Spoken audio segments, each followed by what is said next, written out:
Welcome. I hope you enjoy the story. I would love to receive your comments and feedback to help make my future stories even better. And now, here is the next story in the series. The Cosmic Crucible.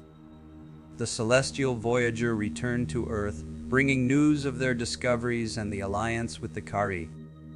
The revelation of the darkness, an ancient and malevolent entity, cast a shadow over their triumphant return.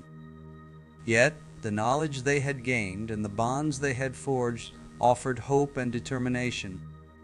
Admiral Zara Thorne stood before the United Earth Federation Council, recounting their journey and the urgent need to prepare for the potential threat of the darkness. The council members listened intently, their expressions a mix of awe and concern. "We have strengthened the containment field with the help of the Kthari," Zara explained. "But this is not a permanent solution. We must continue to innovate and collaborate to ensure the darkness remains at bay. We must also be prepared for the possibility that it could break through our defenses." The council debated long into the night, finally agreeing on a comprehensive plan to address the threat. They would establish a dedicated task force, the Galactic Defence Initiative, GDI, to oversee the containment efforts and coordinate with allied civilizations. Zara was appointed as the head of this initiative, tasked with leading humanity's efforts to safeguard the galaxy. The GDI quickly mobilized, drawing on the best minds from Earth, Mars, Europa, and their new Kthari allies. Research facilities and defense outposts were established across the solar system, and joint missions were launched to explore other potential threats and sources of knowledge. One such mission took the Celestial Voyager and a fleet of allied ships to the Trappist 1 system, a star system with 7 Earth-like planets. The system's unique configuration and the presence of water on multiple planets made it a prime candidate for exploration and potential colonization. As they approached Trappist 1, the crew of the Celestial Voyager marveled at the sight of the 7 planets, each with its own distinct characteristics. The fleet deployed probes and began scanning the planets for signs of life and resources. "Admiral, we're detecting unusual energy readings from Trappist 1," reported Lieutenant Commander Alex Chen. "It appears to be a concentrated source of energy, possibly an artificial structure." "Prepare a landing team," Zara ordered. "We need to investigate." The shuttle descended to the surface of Trappist 1, landing near the source of the energy readings. The landscape was flat and barren, almost reminiscent of a desert on Earth. In the distance, they could see that there appeared to be a large body of water sparkling in the light of the setting sun. As they looked around, they saw a large cylindrical building perched on a small hill. The building seemed to have a glowing field surrounding it. As they approached the structure, the glowing seemed to dim as if it detected their presence. As they reached what appeared to be an entrance into the interior, the glowing dissipated totally and a portion of the door slid silently sideways out of sight to grant them access. Once they entered the space, the walls illuminated to show that there was a console in the center of the room. Zara approached the console, and as she swiped her hand across the console, a hologram appeared showing the misfortune the inhabitants had encountered. There were also messages. One in particular showed numbers which Zara recognized as coordinates that hopefully would tell her where the beings that constructed this building had gone. As they spent time reviewing the holograms and the messages, they were able to discover that the building belonged to an ancient civilization known as the Xylar, who had once thrived in the Trappist 1 system. The Xylar had faced a similar threat from the darkness and had developed advanced technology to fight it. Zara became excited with the prospect of encountering a new alien species that would hopefully be interested in an alliance. The Xylar believed that the key to defeating the darkness lay in harnessing the power of their star, Elena explained. They created a network of energy conduits that channeled the star's energy to reinforce their defenses. Zara felt a surge of confidence. If we can adapt this technology to our own systems, it could provide us with a powerful new tool in our fight against the darkness. The team worked to reverse engineer the Xylar technology, integrating it with their own systems. They established a network of energy conduits on Trappist-1, channeling the star's energy to a central hub. The results were promising, with the energy output far exceeding their expectations. "This could be a game changer," Elena said, her voice filled with hope. "We need to share this with the GDI and the Kthari. Together, we can develop a unified defense network across the galaxy." As they prepared to return to Earth, Zara received an urgent message from Alicia, the Kthari emissary. The darkness had shown signs of increased activity, and there were reports of strange phenomena occurring near the edge of the containment field. "We must act quickly," Alicia warned. "The darkness is probing our defenses, looking for weaknesses. We need to strengthen the field and prepare for the possibility of an attack." The Celestial Voyager and the fleet returned to Earth, bringing the Xylar technology with them. The GDI and Kthari scientists worked tirelessly to integrate the new technology into their defenses, creating a network of energy conduits that channeled the power of their stars to reinforce the containment field. As the defenses were strengthened, the GDI began to turn their attention to another pressing matter: the source of the darkness. While they had managed to contain it, they knew that a permanent solution required understanding its origins and finding a way to neutralize it. Zara convened a meeting with the GDI leadership, including representatives from the Kthari and other allied civilizations. "We need to find the origin of the darkness," she said. "If we can understand where it came from and what drives it, we may be able to find a way to defeat it once and for all." The search for the origin of the darkness led the GDI to a distant and uncharted region of space known as the Void. This vast expanse was devoid of stars and planets, a black abyss that seemed to swallow all light. According to ancient records from both the Eridani and the Kthari, the Void was believed to be the birthplace of the darkness. The Celestial Voyager and a fleet of allied ships set course for the Void, prepared for the unknown dangers that lay ahead. As they approached the edge of the Void, the sensors detected a massive structure hidden in the darkness. It was an ancient, fortress-like station emitting faint energy readings. "We've found something," Zara said, her voice tinged with awe. "Prepare a landing team. We're going in."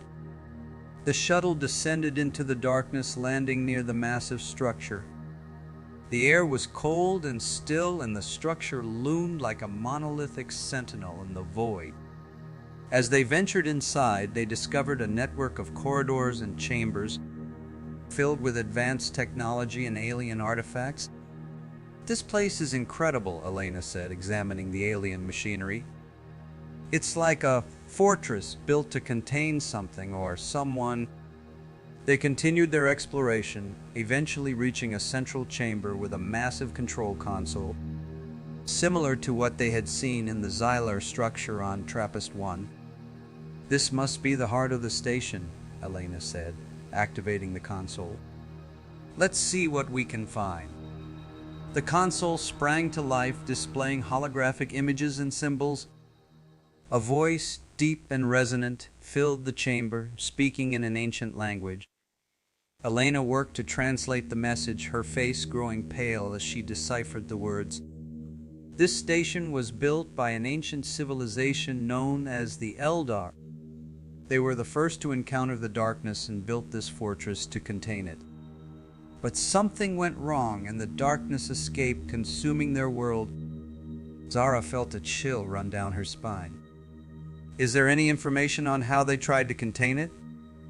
Any clues on how we can defeat it?" Elena continued to decipher the message, her eyes widening as she uncovered more information. The Eldar believed that the darkness was a sentient entity, driven by a hunger for energy and life. They developed a weapon, a device capable of harnessing the energy of an entire star to create a containment field powerful enough to neutralize the darkness. But they never got a chance to use it, Zara said, understanding dawning. The darkness escaped before they could deploy the weapon. Elena nodded. But the plans for the weapon are here. We can build it, Admiral.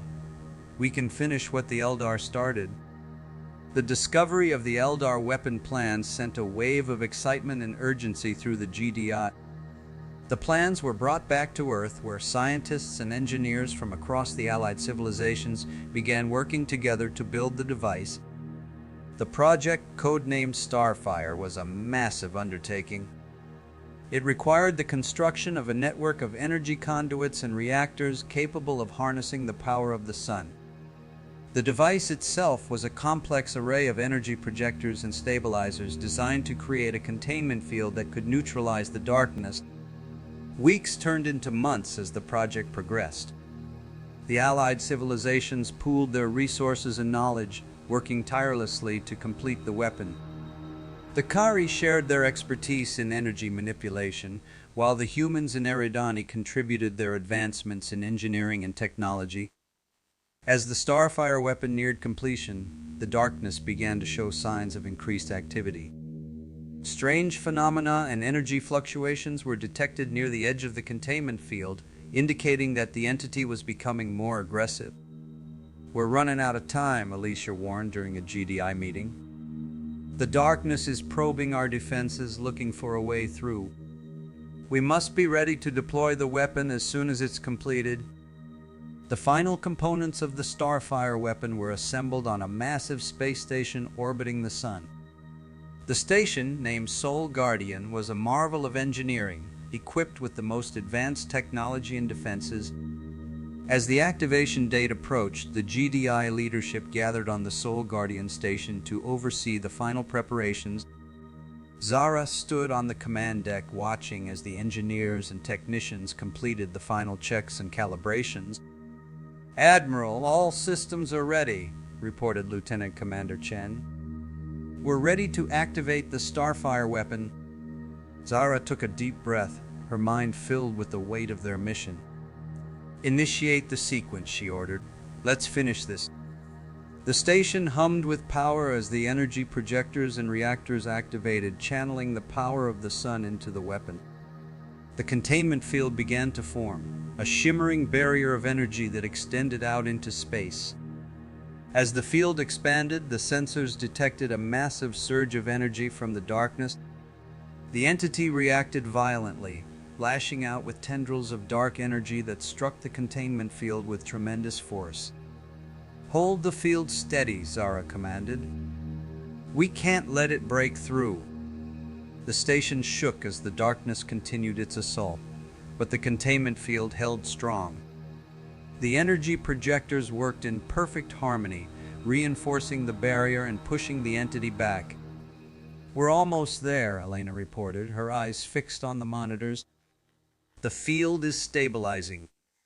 Finally, with a brilliant flash of light, the containment field locked into place. The darkness was trapped, unable to break free from the shimmering barrier of energy.